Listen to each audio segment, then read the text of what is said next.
ये वीडियो मेरी बहनाओं के लिए है। आप शायद चौंक जाओगे जो मैं आज सच बताने वाला हूं, जो वाकई आपको सोचने वाली बात है। आरआरबी ग्रुप डी में फॉर्म तो आप भर सकती हो, पर फॉर्म भरने से पहले कुछ सच्चाई पर भी थोड़ा सा ध्यान देना होगा। आप सोचती हो कि सर लड़कियों की कट ऑफ कितनी जाएगी, सर लड़कियों के लिए क्या कुछ स्पेशल हो सकता है, क्या कुछ छूट मिलती है, नहीं मिलती है। आइए जानते हैं, आज की वीडियो होने वाले बहुत जानदार, बहुत शानदार। जो चैनल पे नए हो चैनल को सब्सक्राइब कर लेना मेरी बहना, क्योंकि इस चैनल के माध्यम से मैं आपकी पूरी तैयारी सुबह 9 बजे कराता हूँ लाइव आकर। तो चैनल आपका है, सब्सक्राइब कर लेना। आइए जानते एकदम सच। सबसे पहले इस चैनल पे ये सुबह 9 बजे आपको लेक्चर मिलेगा, पूरा टॉपिक वाइज होगा। आपका लक्ष्य सीधा ये होगा कि हमारी पहली क्लास जो होगी वो सीधा हम किसके लिए छोड़ रहे हैं, हम सुबह सुबह रेलवे के लिए चल रहे हैं। तो बाकी आप लोगों की प्रैक्टिस के लिए एक अपनी हैंड टेक नोट की किताब आपके लिए तैयार कर दी है, जिससे कि आपको किसी भी प्रकार के नोट्स बनाने में कोई प्रॉब्लम, कोई परेशानी ना हो। ये आप सीधा डाउनलोड अपने, मैं आपको एक नंबर दे दूंगा वीडियो के लास्ट में, उस वहां पर जाकर आप इसको क्या कर देना, ज्वाइन मी का मैसेज कर देना, ये बुक आपको मिल जाएगी। ठीक है, अब समझते हैं हम यहाँ पर हमारे फॉर्म भरने की जो लास्ट डेट थी वो 2 तारीख थी। ठीक है, क्या थी, 2-3, जी हाँ, 2 तारीख तक फॉर्म भरे जाने थे। 7 दिन बढ़ा दिए गए हैं, 9 मार्च तक फॉर्म भरे जा रहे हैं। गुड़िया, पहली बात तो यह है, वीडियो बनाने का पहला मकसद है कि आपको ये समझा पाऊं, आपके पास समय दोबारा ओपन हो चुका है, जाकर फॉर्म भर लेना। अब बात आती है कि रेलवे ग्रुप डी में गर्ल्स के लिए वीडियो बना रहा हूँ, तो बॉयज है तो अपने दोस्त तक शेयर कर देना, क्योंकि आपकी फीमेल फ्रेंड हो, अपनी बहनों तक शेयर कर देना, जो पेरेंट्स देख रहे हैं अपनी बच्ची तक। RRB group D girls physical, बिल्कुल टेंशन खत्म भाई। अगर आपको लगता है कि सर मेरी मुझसे फिजिकल नहीं होता है ज्यादा, तो कोई दिक्कत की बात नहीं, क्योंकि यहाँ पर इतना तगड़ा कोई बात ही नहीं है कि भाई अगर आप फिजिकल के लिए कि सर मुझसे नहीं होती रनिंग वगैरह, इतनी तगड़ी रेस का कोई दिक्कत ही नहीं है। ठीक है, सबसे बड़ी बात लड़कियों की आती है, सर मेरी हाइट बहुत कम है, क्या करूं, किस एग्जाम के लिए तैयारी करूं। तो भाई यहाँ पर कोई हाइट का क्राइटेरिया नहीं, आप कितनी भी छोटी हैं, आप मेरी गुड़िया भर सकती हो। ठीक है, एलिजिबिलिटी आप टेंशन नहीं, 10वीं पास बच्चा यहाँ भर सकता है। तो अगर ये तो सबसे अच्छी बात है कि जो छोटी हाइट की लड़कियां हैं उनके लिए बेस्ट अपॉर्चुनिटी है, भर लो। पीईटी में आपकी आंखें वगैरह थोड़ी चेक होती है, बस आप थोड़ा फिट होनी चाहिए बॉडी से, बाकी कोई दिक्कत नहीं है। चेस्ट का कोई मेजरमेंट यहाँ पर लड़कियों के लिए नहीं होता है। ठीक है, बाकी बात करें रनिंग की, रनिंग लड़कों से कराई जाती है। ठीक है, जो लड़कियों से होती है उनको, लड़कों से 35 किलो, लड़कियों से सिर्फ 20 किलो वेट उठाना है। और आपको कितना चलना है, 100 मीटर तक चलना होता है, 2 मिनट में एक ही चांस मिलता है। अगर बीच में रख दिया तो फिर बाहर चली जाओगी। इसके मार्क्स नहीं जुड़ते, पर क्वालिफाई तो करना पड़ेगा ना। ओके भाई, चल अब बात आती है मेडिकल स्टैंडर्ड। मेडिकल स्टैंडर्ड आंखों की बात करें तो 6/6, 6/9 कैटेगरी होता है। फ्लैट फुट नहीं चाहिए होता है, नौकनी भी यहाँ पर अलाउ नहीं है। दूसरा, सीरियस मेडिकल इशू है तो आप अभी भी जाकर जांच करा सकते हो, बाकी अपने बारे में। ठीक है, पोस्ट के अनुसार इसमें मेडिकल कैटेगरी ए भी होता है, बी भी होता है और सी भी यहाँ पर होता है। पिछली बार प्यारे बच्चा आपकी कट ऑफ जो गई थी हाईएस्ट 70 पे गई थी चंडीगढ़ की, रांची की भी 70 पे गई थी, गुवाहाटी की 60 पे गई थी, भुवनेश्वर की 66 पे गई थी, अजमेर की 68 पे, सबसे कम गई थी सिकंदराबाद की, कितने पर गई थी, 57 पे गई थी। मेरे दोस्त, सबसे बड़ा हमारे मन का एक बड़ा दुख जो है ना, वो क्या है, सर हमारी कट ऑफ कितने पे गई, रिजल्ट अभी तक नहीं आया। दोस्त एक बात बताओ, अभी जो रिजल्ट आना है वो 2024 वाली वैकेंसीज का है ना, 25 वाली के अभी एग्जाम हुए ही हैं, तो इसका रिजल्ट कब तक आएगा, 26 में, या 26 के बाद में 27 में भी आ सकता है। तो 2000 जो 26 वाली वैकेंसी होगी उसका कब एग्जाम होगा और कब रिजल्ट होगा, तो कहना बहुत मुश्किल है। अब बात है कि अभी तो 2024 वाली वैकेंसी जिसका रिजल्ट आना बाकी है, 32,000 वाली, उसके बारे में मैं आपसे बात करने वाला हूँ।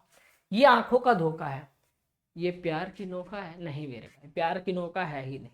क्या होता है, अभी आपने अभी वाली वैकेंसी देखी होगी 22,000 वाली, उसमें क्या हुआ, इतने सारे पद जो है ये आपको दिखा दिए गए। ठीक है भाई, फिर इसमें जो CCAA वाली वैकेंसीज है 4,400 दिखा दी गई है, पर 2024 वाली जो वैकेंसीज हैं, आज तो 22,195 है, हमें बताया जा रहा है कि 32,438 पदों पर वैकेंसीज है, हम लोग बच्चों फाइट कर रहे हैं, ये है वो है, ये मन का भ्रम है। जी हाँ, आपको पता होना चाहिए कुल पद ही तो 32,438 दिखाए हैं, जिसमें नॉर्मल छात्रों की संख्या 16,000 है बस।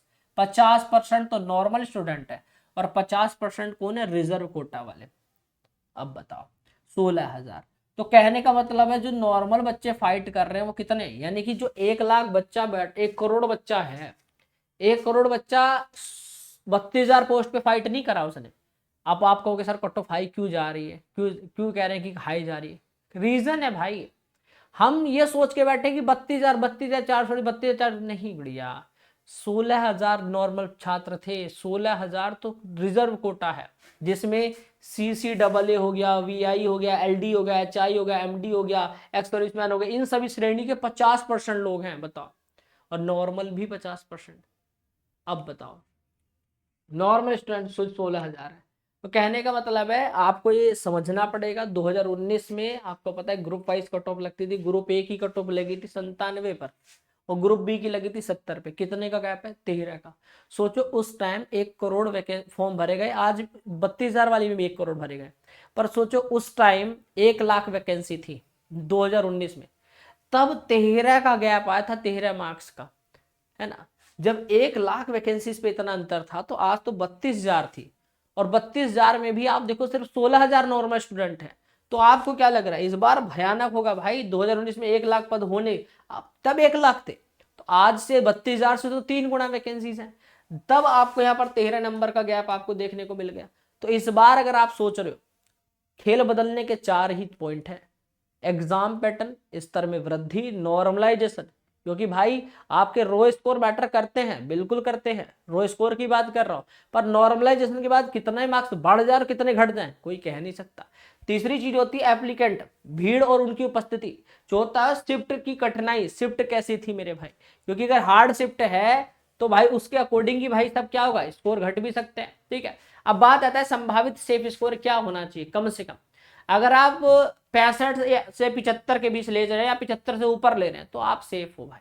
तो कहने का मतलब है कि अगर जनरल कैटेगरी का बच्चा है, बहुत कम छात्र हैं जनरल कैटेगरी में, अगर आप सोच रहे हो कि मैं जनरल कैटेगरी में हूं, ठीक है, तो भाई मैं आपको बता दे रहा हूं जनरल कैटेगरी में अब छात्र बहुत कम हो चुके हैं।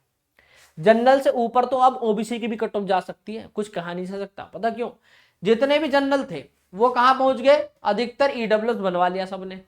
तो अब क्या हो गया, जनरल में कंपटीशन होता था, ऑलरेडी होता था, अब ईडब्ल्यूएस भी सबने बनवा लिया, यानी कि जनरल ईडब्ल्यूएस बराबर, ओबीसी में भी पूरी टक्कर होती है। तो इन तीनों की जो कट ऑफ है लगभग एक जैसी रहनी, ज्यादा अंतर नहीं आने वाला। हाँ, SC ST की जो हैगी वो आपकी जो नॉर्मल होती है जनरल वालों की, उससे थोड़ी सी कम रहेगी, 5 से 7 नंबर कम रहने की संभावना रहेगी। जो आपके क्या है भाई साहब, CCAA या इन सब जो कैटेगरी में जो स्पेशल में आते हैं, उनके मान लो कि जो सामान्य जो कट ऑफ होती है उससे 5 से 7 कम, ये भी अपना प्रोडिक्शन अपना मान के चल ले। सावधान रहने की बात यह है कि किसी जोन में आवेदकों की संख्या अगर अधिक है, देखो हम लोग का यही सबसे बड़ा लोचा होता है, अगर किसी जोन में आवेदनों की संख्या अधिक होती है, हम क्या कहते हैं भाई, और भाई उस पोस्ट में तगड़ा नंबर, तगड़ी संख्या, भाई भर दो, सारे भर दो, तोड़ दो सर। तो भाई यही तो दिक्कत है, यदि किसी जोन में आवेदन जो हुए हैं वो बहुत ज्यादा अधिक संख्या में हुए हैं, तो वहां 10 से 12 नंबर उछाल भी ले सकता है। ये मैंने पिछले रिव्यू में दिखाया भी था। तो केवल आरक्षण के भरोसे अगर आप बैठे हो तो ये मन की भूल है कि मैंने तो ईडब्ल्यूएस बनवा लिया था, मैं तो SC ST में आता हूं।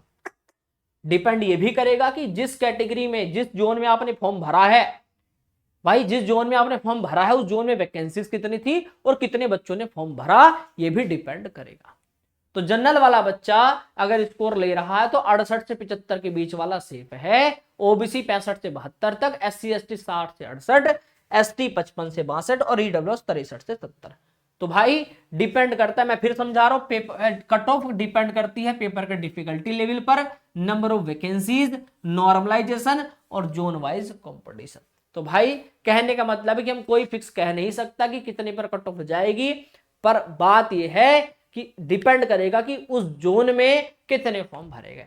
बाकी आंकड़ा आपके सामने है।